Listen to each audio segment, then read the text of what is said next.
الحمد لله وكفى وسلام على عباده الذين اصطفى أما بعد أعوذ بالله من الشيطان الرجيم بسم الله الرحمن الرحيم رب هب لي من الصالحين سبحان ربك رب العزة عما يصفون وسلام على المرسلين والحمد لله رب العالمين اللهم صل على سيدنا محمد وعلى آل سيدنا محمد وبارك وسلم اللهم صل على سيدنا محمد وعلى آل سيدنا محمد وبارك وسلم اللهم صل على سيدنا محمد وعلى آل سيدنا محمد وبارك وسلم۔ آج کا عنوان ہے بچوں کی نفسیاتی تربیت۔ سوچ فکر کے اعتبار سے بچے کے اندر ایک اچھا انسان بن جائے، اس کو نفسیاتی تربیت کہتے ہیں۔ بچوں کا ذہن کورے کاغذ کی مانند ہوتا ہے، ماں باپ اس کے ساتھ جیسا برتاؤ کرتے ہیں اسی کے نقوش اس بچے کے ذہن پر ثبت ہوتے جاتے ہیں۔ حیرت کی بات ہے کہ دودھ پیتا بچہ جو بولتا نہیں، چل نہیں سکتا، لیکن اگر آپ اس کو مسکرا کر بلائیں تو وہ اس کو بھی پہچانتا ہے، اور اسی بچے کو گھوریاں دیکھ کر بلائیں تو وہ اس کو بھی پہچانتا ہے۔ اس چھوٹے سے بچے کو فطرت نے یہ بتا دیا کہ اب بلانے والا محبت اور پیار سے بلا رہا ہے، اور اب یہ مجھے غصے کے ساتھ بلا رہا ہے۔ ہم نے بارہا اس کا تجربہ کیا کہ چھوٹا دودھ پیتا بچہ بھی اگر غصے سے بلائیں تو رونا شروع کر دیتا ہے۔ اللہ رب العزت نے فطری طور پر اس بچے کو یہ سمجھ دے دی کہ مجھ سے بات کرنے والا محبت سے بات کر رہا ہے یا مجھ سے غصے کے ساتھ بات کر رہا ہے۔ اس لیے بچے کی نفسیاتی تربیت کرنے کے لیے سب سے پہلا اصول کہ بچے کو اچھے انداز کے ساتھ بلائیں۔ نبی علیہ الصلوۃ والسلام بچوں کو ایسے الفاظ سے مخاطب کرتے تھے کہ ان کا دل موہ لیتے تھے۔ چنانچہ نبی علیہ الصلوۃ والسلام نے انس رضی اللہ عنہ کا ایک بھائی تھا، اس نے چڑیا پالی ہوئی تھی، بلبل پالی ہوئی تھی، تو ایک مرتبہ اس سے فرمایا یا ابا عمیر ما فعل النغیر۔ اب نام تو ہے عمیر لیکن ابا عمیر کہہ کے اس کو پکارا۔ اب اس سے بچے کو یہ فیلنگ ہوتی ہے کہ مجھے اسپیشل سمجھا جا رہا ہے، امپورٹنس مجھے دی جا رہی ہے، اور جب بچے کو اہمیت کا احساس ہوگا تو بچے کا دل متوجہ ہو جائے گا۔ اس لیے جو انسان بچوں کے ساتھ محبت و پیار کی گفتگو کرتا ہے بچے اسی کے ساتھ ہو جاتے ہیں۔ ایک مرتبہ ایک بچہ نبی علیہ الصلوۃ والسلام کے ساتھ بیٹھا کھانا کھا رہا تھا۔ آپ صلی اللہ علیہ وسلم نے فرمایا اے لڑکے بسم اللہ پڑھو اور دائیں ہاتھ کے ساتھ کھاؤ۔ ایک مرتبہ ابن عباس رضی اللہ تعالیٰ عنہ نبی علیہ الصلوۃ والسلام کے پاس تھے، تو نبی علیہ السلام نے فرمایا اے میرے بھتیجے، یہ حجۃ الوداع کا دن تھا، میدان عرفات میں تھے، تو نبی علیہ السلام نے فرمایا کہ یہ ایسا دن ہے کہ جو شخص کان، آنکھ اور زبان کی حفاظت کرے اللہ تعالیٰ اس دن میں اس کے گناہوں کی مغفرت فرما دیتے ہیں۔ انس رضی اللہ تعالیٰ عنہ چھوٹے بچے تھے، نبی علیہ الصلوۃ والسلام کی خدمت میں رہتے تھے، تو آپ صلی اللہ علیہ وسلم کئی مرتبہ ان کو اے بیٹے کہہ کے پکارتے، اب نام سے پکارنا بھی اچھی بات ہے، لیکن اگر اس کو بھتیجا کہیں، بیٹا کہیں، تو اس سے اس میں اور زیادہ اپنائیت کا احساس ہوتا ہے۔ اس لیے لقمان علیہ السلام نے اپنے بیٹے کو جو نصیحت فرمائی تو فرمایا یا بنیا، اے میرے بیٹے۔ بات ہی دیکھیں کتنی دل کو متوجہ کرنے والی ہے۔ تو یہ ذہن میں رکھیں کہ فرق تو تھوڑا سا ہوتا ہے، لیکن اپنائیت والا لفظ استعمال کریں گے تو بچے کا دل قریب ہو جائے گا۔ پہلے بچے کا دل لیں، پھر جو کام اس کو کہیں بچہ کرنے کے لیے حاضر ہوتا ہے۔ چنانچہ انس اللہ عنہ کو نبی علیہ السلام نے فرمایا، اے بیٹے، اگر تم اس حال میں صبح و شام کر سکو کہ تمہارے سینے میں کوئی کینہ نہ ہو تو کرو، یہ میری سنت ہے، اور جو میری سنت پر عمل کرے گا وہ جنت میں میرے ساتھ ہوگا۔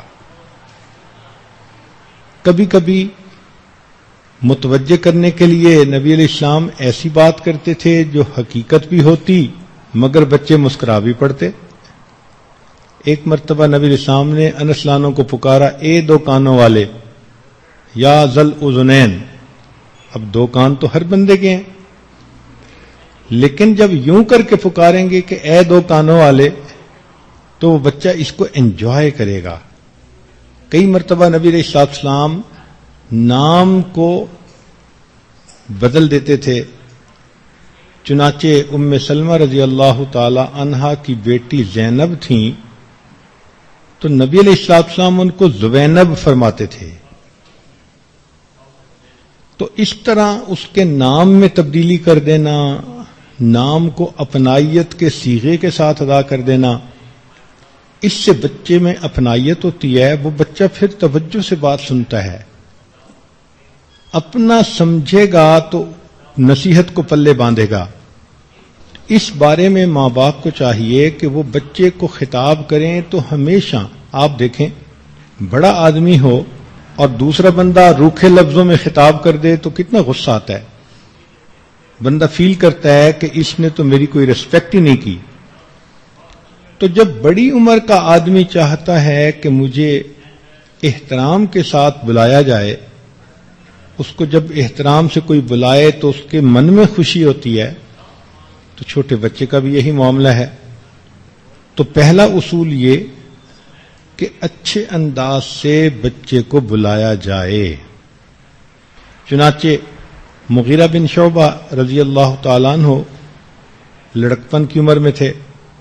وہ فرماتے ہیں کہ نبی علیہ السلام سے دجال کے بارے میں جتنی تفصیل میں نے پوچھی اتنی کسی اور نے نہیں پوچھی، یعنی یہ ٹاپک ان کو اچھا لگا تو انہوں نے اس کی اور تفصیلات معلوم کی۔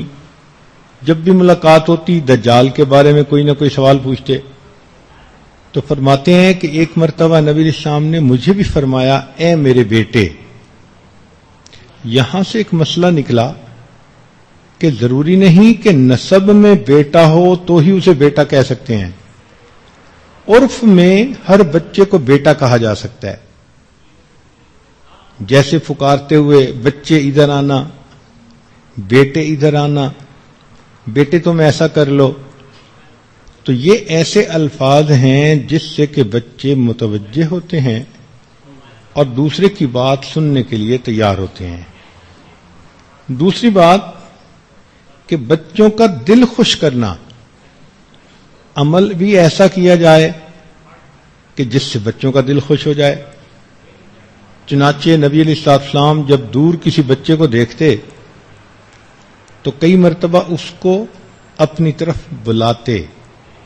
حدیث مبارکہ میں ہے کہ سیدنا حسن رضی اللہ تعالیٰ عنہ بچے تھے، نبی علیہ السلام کی نظر پڑی تو وہ ادھر ادھر کھیل رہے تھے، تو اللہ کے نبی صلی اللہ علیہ وسلم نیچے بیٹھ گئے اور دونوں ہاتھ پھیلائے اور ان کو اپنے پاس بلایا۔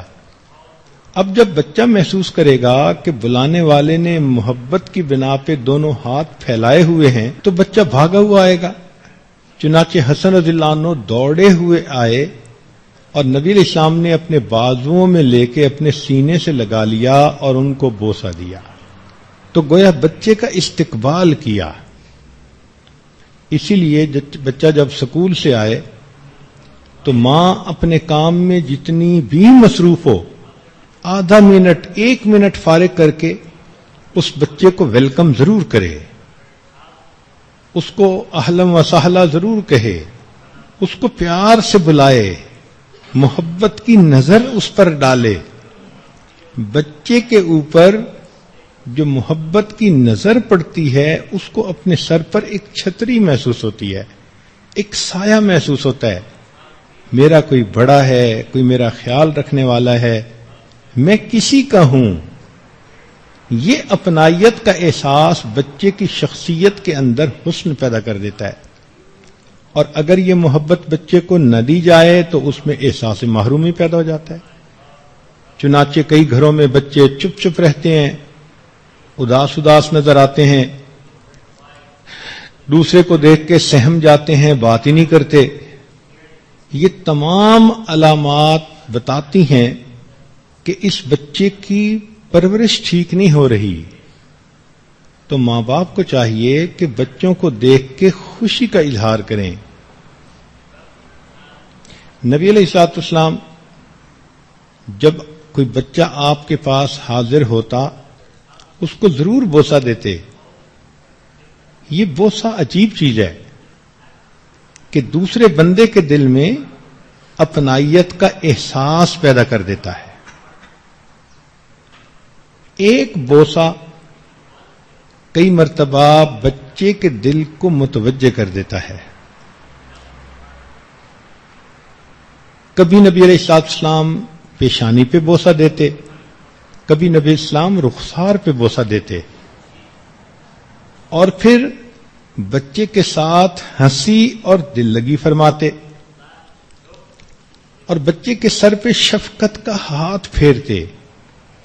یہ بھی ایک عجیب نعمت ہے کہ بچے کے سر پہ اگر کوئی ہاتھ پھیریں تو اسے فیل ہوتا ہے کہ کوئی امبریلا میرے سر کے اوپر ہے، کوئی میرا بڑا ہے۔ اکیلا پن اسے محسوس نہیں ہوتا۔ چنانچہ بچی مدرسے میں سے پڑھ کر آئے، بچہ اسکول میں سے پڑھ کے آئے، تو ماں اور باپ دونوں کو چاہیے کہ اپنے پاس اسے بلائیں، بوسہ لیں، پیار محبت کی نظر سے دیکھیں اور سر کے اوپر ہاتھ پھیریں۔ سر پہ ہاتھ رکھنے سے اس بچے کو عجیب احساس ہوتا ہے، اور نبی علیہ السلام پھر اس بچے کو کئی مرتبہ اپنی گود میں بٹھاتے۔ یہ دیکھیے کہ اللہ کے پیارے حبیب صلی اللہ علیہ وسلم نے چھوٹے بچوں کو اپنے ساتھ مانوس کرنے کے لیے کیا پیاری تعلیم دی۔ ورنہ عام طور پر جس کے دل میں عبادت کا شوق ہو، خشیت الہی ہو، خوف خدا ہو، جو انسانوں میں سب سے زیادہ خشوع رکھنے والا ہو، تو دستور تو یہی ہے کہ اس کو تو انسانوں سے کوئی رشتہ ہی محسوس نہیں ہوتا، سب سے الگ ہٹ کٹ کر عبادت میں لگے رہنے کو جی چاہتا ہے۔ مگر قربان جائیں اللہ رب العزت کے پیارے حبیب صلی اللہ علیہ وسلم کی جامعیت پر، کمالات پر، کہ ایک طرف دل میں اتنا خشوع، اتنا اللہ کا خوف ہے، اور دوسری طرف بچوں کے ساتھ اتنا پیار سے ڈیل کر رہے ہیں کہ یوں محسوس ہوتا ہے کہ دنیا کا سب سے بڑا ماہر نفسیات یہی موجود ہے۔ تو آپ صلی اللہ علیہ وسلم بچوں کو اپنی گود میں بٹھاتے تھے۔ بچہ ذرا بڑی عمر کا ہوتا تو کئی مرتبہ ساتھ بٹھا کر اس کو کھانا کھلاتے تھے۔ کئی مرتبہ مجلس میں اگر کوئی پھل ملتا تو نبی علیہ السلام دعا پڑھتے، اور مجلس میں جو سب سے چھوٹی عمر کا ہوتا وہ پہلا پھل اس کو عطا فرماتے تھے۔ اس سے بچے کے دل کو خوشی ہوتی ہے کہ سب سے پہلے یہ چیز مجھے دی گئی۔ تو پہلا اصول اچھے انداز سے بلانا، اور دوسرا بچوں کا دل خوش کرنا، اور تیسرا ہے بچوں کی خواہش کو پورا کرنا۔ بہت ساری باتیں ایسی ہوتی ہیں کہ جو آپ پوری کر سکتے ہیں مگر بے توجہی کی وجہ سے پوری نہیں کرتے۔ نبی علیہ الصلوۃ والسلام ایک مرتبہ عثمان بن مظعون رضی اللہ تعالیٰ عنہ کو ملے، وہ اپنے بچے کو پیار کر رہے تھے، تو نبی علیہ السلام نے پوچھا کہ کیا تمہیں اپنے بیٹے سے محبت ہے؟ انہوں نے جواب دیا، اے اللہ کے نبی صلی اللہ علیہ وسلم، مجھے اس بچے سے، بیٹے سے بہت محبت ہے۔ تو نبی علیہ السلام نے فرمایا کہ میں اس کے ساتھ تمہاری محبت کو اور نہ بڑھا دوں؟ عرض کیا، اے اللہ کے نبی صلی اللہ علیہ وسلم ضرور۔ تو فرمایا کہ جو شخص اپنے چھوٹے بیٹے کا دل خوش کرتا ہے، اللہ رب العزت اس باپ کا دل خوش فرما دیتا ہے۔ اب دیکھیں یہ اللہ کے پیارے حبیب صلی اللہ علیہ وسلم نے کیا مزے کی بات فرمائی کہ بچوں سے محبت تو فطری چیز ہے، لیکن اگر ان سے پیار کا اظہار کریں اور بچوں کا دل خوش ہو جائے، اگر بچے کا دل خوش کرنے پہ خدا خوش ہوتا ہے، اللہ اکبر کبیرہ، اس کی اہمیت کا اندازہ لگائیے۔ تو نبی علیہ السلام نے پہلے فرمایا، کیا تمہیں محبت ہے؟ جی اے اللہ کے نبی، مجھے اس بیٹے سے بڑی محبت ہے۔ تو پھر فرمایا کہ کیا میں تمہاری محبت بڑھا نہ دوں؟ اے اللہ کے نبی ضرور۔ تو فرمایا کہ جو شخص اپنے چھوٹے بیٹے کا دل خوش کرے، اللہ تعالیٰ اس کا دل خوش کرتے ہیں۔ اب یہاں بیٹے سے مراد بچہ ہے، بیٹی ہو یا بیٹا ہو، مقصود یہ ہے کہ چھوٹے بچے کا جو دل خوش کرے گا، اس کے بدلے اللہ تعالیٰ اس بندے کا دل خوش کرے گا۔ اور ایک حدیث مبارکہ میں نبی علیہ السلام نے فرمایا، ریح الولد من ریح الجنہ، کہ جب بچے کو باپ بوسہ دیتا ہے تو اس کے بدن کی جو مہک ہوتی ہے یہ جنت کی خوشبوؤں میں سے ہے۔ اللہ اکبر کبیرہ، قربان جائیں اس دین اسلام کی خوبصورتی پر، اس کی جامعیت پر، اس کے حسن و جمال پر۔ پوری دنیا میں ماں باپ اپنی اولاد سے محبت کرتے ہیں، مگر وہ محبت ایک فطری سی چیز ہے۔ شریعت نے اس فطری تقاضے کو ایک عبادت کا رنگ دے دیا کہ اگر تم اپنے بچے کو بوسہ دو گے تو بوسہ لیتے ہوئے اس کے جسم کی جو مہک تم محسوس کرو گے وہ تمہارے لیے جنت کی خوشبوؤں میں سے ہے۔ ایک شخص سیدنا معاویہ رضی اللہ تعالیٰ عنہ کو ملنے کے لیے آیا، دیکھا کہ وہ لیٹے ہوئے ہیں اور ان کے سینے کے اوپر ان کی چھوٹی بیٹی ہے، وہ کھیل رہی ہے۔ وہ حیران ہوا کہ امیر المومنین اور ایک چھوٹی بچی سینے پہ کھیل رہی ہے۔ تو سیدنا معاویہ رضی اللہ عنہ نے اس کو دیکھ کر فرمایا کہ میں نے نبی علیہ الصلوۃ والسلام سے یہ سنا ہے کہ جس کا بچہ ہو اس کو چاہیے کہ اس کے ساتھ بچہ بن جائے، یعنی بچوں کے ساتھ بچے بن کر تم بیہیو کرو گے تو وہ بچے تمہارے ساتھ مانوس ہو جائیں گے۔ اس لیے چھوٹے بچے کے ساتھ پیار محبت کے انداز میں معاملہ کرنا یہ اللہ کے ہاں عبادت ہے۔ آج ذرا غور کریں کہ کیا ہم اس کو عبادت سمجھتے ہیں؟ ہم تو صرف مصلی پہ بیٹھنے کو عبادت سمجھتے ہیں۔ شریعت کہہ رہی ہے کہ چھوٹے بچے کے ساتھ ملنا، بیٹھنا، پیار کرنا، کھیلنا یہ بھی عبادت ہے۔ اسی لیے کئی جگہ دیکھا کہ بچے کے ساتھ ماں ہائیڈ اینڈ سیک کھیل رہی ہوتی ہے۔ اب ماں چھپتی ہے تو بچہ ڈھونڈنے کے لیے آتا ہے، کہیں بچہ ڈھونڈتا ہے تو ماں اس کو ڈھونڈنے کے لیے آتی ہے۔ ماں کا بچے کے ساتھ اس طرح کھیلنا نفلی عبادت کی مانند عبادت ہے۔ حدیث مبارکہ میں ہے، حسن رضی اللہ تعالیٰ عنہ نبی علیہ السلام کی خدمت میں آئے اور گود میں بیٹھ گئے تو نبی علیہ السلام نے اپنی زبان مبارک نکالی اب حسن رضی اللہ عنہ زبان کی سرخی کو دیکھتے، کبھی اس کو انگلی لگاتے تو خوش ہوتے، تو ان بچے کی خوشی کی خاطر اللہ کے پیارے حبیب صلی اللہ علیہ وسلم نے بہت دیر تک اپنی زبان کو نکالے رکھا.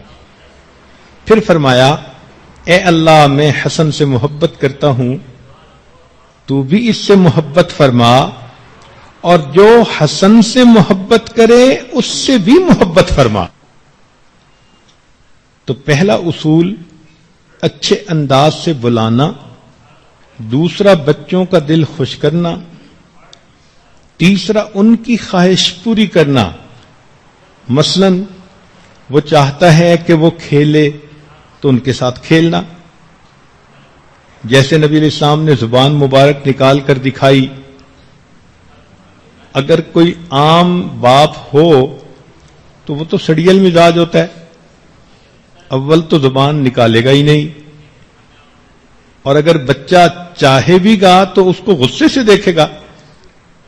مگر اللہ کے پیارے حبیب صلی اللہ علیہ وسلم تو سراپا رحمت تھے. چوتھا اصول کہ بچے کی تعریف کرنا. کوئی دنیا کا انسان ایسا نہیں کہ جس میں ساری برائیاں ہوں، کوئی اچھائی ہی نہ ہو. برے سے برے انسان میں بھی کوئی نہ کوئی اچھائی ہوتی ہے. تو بچے کی اچھی بات پر اس کی تعریف کرنا. جب بچے کی تعریف ہوتی ہے اس کا دل خوش ہوتا ہے. اور یہ نکتہ تو شاید عورتیں پہلے سے ہی جانتی ہیں کہ خاوند کی تعریف کا بیوی کے دل پہ کیا اثر ہوتا ہے. بہت اداس ہو، بہت غمگین ہو، خاوند کے منہ سے نکلے ہوئے محبت اور تعریف کے دو بول عورت کو نئی زندگی دے دیتے ہیں. مرجھایا ہوا پودا جیسے تازہ ہو جاتا ہے، اس طرح بیوی اپنے خاوند کی تعریف پر تر و تازہ ہو جاتی ہے. یہی معاملہ بچوں کے ساتھ بھی ہے. تو بچے کی اچھے کام پر تعریف کریں، اس کی ذہانت کی تعریف کریں. اگر کوئی بات مانے اپنے والد کی، والدہ کی، تو اس پر اس کی تعریف کریں. اگر وہ باپ کے کہنے کے مطابق کوئی کام کرے یا کہنے کے مطابق کوئی کام نہ کرے تو اس پر اس کی تعریف کریں. یہ تعریف اس بچے کو مزید فرما برداری پر اکسا لیتی ہے. چنانچہ عبداللہ ابن عمر رضی اللہ تعالیٰ عنہ نے ایک مرتبہ رات خواب دیکھا اور اس میں جہنم کا منظر دیکھا. انہوں نے اپنی بہن سیدہ حفصہ رضی اللہ تعالی عنہا کو بتایا. سیدہ حفصہ رضی اللہ تعالی عنہا نے وہ خواب نبی علیہ الصلوۃ والسلام کی خدمت میں سنا دیا. تو جب نبی علیہ الصلوۃ والسلام کو خواب سنایا تو آپ صلی اللہ علیہ وسلم نے فرمایا، عبداللہ بہت اچھا آدمی ہے اگر کبھی تہجد کی پابندی کرے. اب ذرا غور کیجئے کہ نبی علیہ الصلوۃ والسلام اس نوجوان لڑکے کو تہجد کی ترغیب دینا چاہتے تھے، اس لیے کہ یہ جو ٹین ایج ہوتی ہے اس میں انسان کی نیند بہت گہری ہوتی ہے. نوجوان بچے کے لیے رات کو اٹھنا ایک مشکل کام ہوتا ہے. کہتے ہیں کہ یہ گھوڑے بیچ کے سو جاتے ہیں، تو نیند ایسی ہی ہوتی ہے. اب نبی علیہ السلام چاہتے تھے کہ عبداللہ ابن عمر رضی اللہ تعالی عنہ کو تہجد کے لیے ترغیب دیں. جب ان کے سامنے کوئی خواب بیان کیا گیا تو نبی علیہ السلام نے دیکھو کیا موقع سے فائدہ اٹھایا کہ عبداللہ بہت اچھا آدمی ہے. پہلے تعریف کی اور پھر جو بات چاہتے تھے وہ بھی کر دی کہ اگر تہجد کی پابندی کرے. عبداللہ ابن عمر رضی اللہ عنہ فرماتے ہیں کہ نبی علیہ السلام کی اس بات کو سننے کے بعد میری زندگی میں شاید تہجد پھر کبھی قضا نہیں ہوئی. تو دیکھیں یہ انداز ہوتا ہے بات کرنے کا. اللہ کے پیارے حبیب صلی اللہ علیہ وسلم نے ہمارے لیے زندگی کو کتنا آسان کر دیا. بس آپ کی تعلیمات کو ہم پڑھتے جائیں اور اس کے مطابق زندگی گزاریں تو زندگی آسان پھولوں کی سیج بن جاتی ہے. پانچواں اصول، نبی علیہ الصلوۃ والسلام بچوں کے درمیان مقابلہ بھی کرواتے تھے. یہ جو بچوں کے درمیان مقابلہ کرواتے ہیں تو اس سے بچے کے اندر جو چھپی صلاحیتیں ہیں وہ کھلتی ہیں. چنانچہ کبھی تو سوال پوچھتے، جیسے ابن عمر رضی اللہ تعالیٰ عنہ روایت کرتے ہیں، بخاری شریف کی روایت ہے کہ کچھ لوگ موجود تھے بڑی عمر کے، ان میں عبداللہ ابن عمر بھی تھے. تو وہ فرماتے ہیں کہ نبی علیہ السلام نے پوچھا کہ جنگل کا ایک درخت ہے جس کے پتے نہیں جھڑتے اور وہ درخت مسلمان ہے. اب جب یہ بات اس انداز سے پوچھی تو سارے لوگوں کی توجہ جنگل کی طرف چلی گئی اور کوئی بھی نہ بولا. تو تھوڑی دیر بعد نبی علیہ السلام نے فرمایا کہ وہ کھجور کا درخت ہے. عبداللہ ابن عمر عنہ فرماتے ہیں کہ جب نبی علیہ السلام نے پوچھا میرے دل میں کھجور کا خیال آیا، مگر چونکہ میرے والد بھی تھے، ابو بکر صدیق اور دوسرے لوگ بھی تھے، تو بڑوں کے ادب کی وجہ سے میں خاموش رہا. جب مجلس ختم ہو گئی تو عبداللہ ابن عمر عنہ نے اپنے والد کو کہا کہ ابو، جب نبی علیہ السلام نے بات پوچھی تو میرے دل میں کھجور کا خیال آیا اور میں بولنے لگا تھا، مگر بڑوں کا ادب مجھے مانے ہوا کہ وہ بات کریں، میں کیوں کروں؟ تو سیدنا عمر عنہ خوش ہوئے اور فرمایا بیٹا اگر تو بات کر دیتا تو مجھے اس بات پہ خوشی بہت زیادہ ہوتی. تو دیکھیے اللہ کے پیارے حبیب صلی اللہ علیہ وسلم ایک سوال پوچھ کر ان کی ذہنی صلاحیتوں کو جگاتے ہیں. امام احمد بن حنبل رحمۃ اللہ علیہ نے عبداللہ ابن حارث رضی اللہ عنہ سے روایت کی کہ نبی علیہ الصلوۃ والسلام اپنے چچا عباس رضی اللہ عنہ کے بچوں کو ایک قطار میں کھڑا کر دیتے. ان کے بیٹے عبید اللہ، عبداللہ، قسم اور کثیر، ان سب کو ایک لائن میں کھڑا کر دیتے اور دور بیٹھ کے ان کو فرماتے کہ دیکھو تم میں سے کون میرے پاس پہلے آتا ہے. اب بچوں کو ایک لائن میں کھڑا کیا اور دور بیٹھ کے کہا کہ تم میں سے کون میرے پاس آتا ہے. پھر نبی علیہ الصلوۃ والسلام اپنے دونوں ہاتھ پھیلا دیتے اور کہتے کہ اچھا آؤ. جیسے نبی علیہ السلام فرماتے آؤ تو یہ چاروں بچے دوڑتے اور ان میں سے کوئی آپ صلی اللہ علیہ وسلم کے سینے سے آ کے لگ جاتا، کوئی کندھے سے لگتا، کوئی آپ کی پیٹھ کے اوپر چڑھ جاتا اور آپ ان کو ریسیو کرنے کے بعد خوشی کا اظہار فرماتے. ان بچوں کی کہ بوسے لیتے، ان کو اپنے گلے سے سینے سے لگاتے. اس سے بچوں کے اندر ایک اجتماعیت کا احساس ہوتا ہے.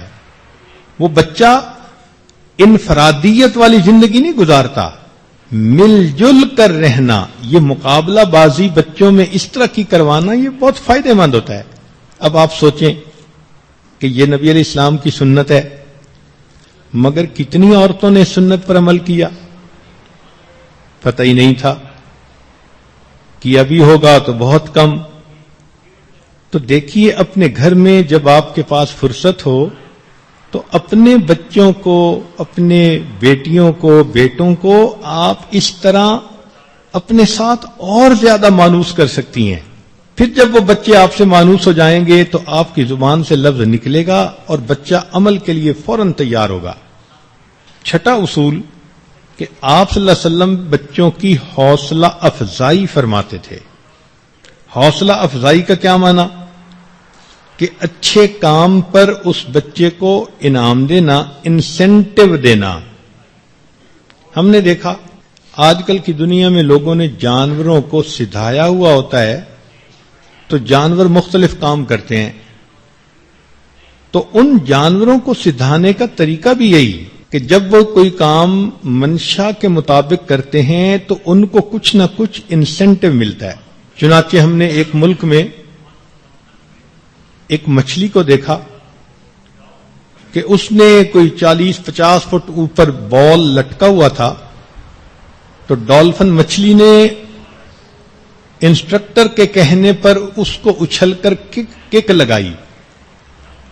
تو جب اس نے کک لگائی تو وہ ڈالفن مچھلی اپنے انسٹرکٹر کے قریب آئی تو اس کے ہاتھ میں کچھ چیز تھی کھانے کی، اس نے اس مچھلی کے منہ میں ڈال دی.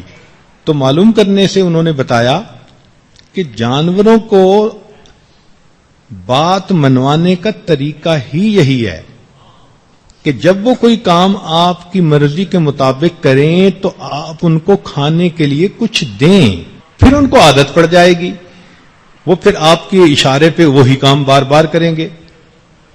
تو اگر جانور بھی کوئی کام کرنے کے بعد انسینٹو چاہتا ہے، اپریسیشن چاہتا ہے، تو انسان تو پھر انسان ہے۔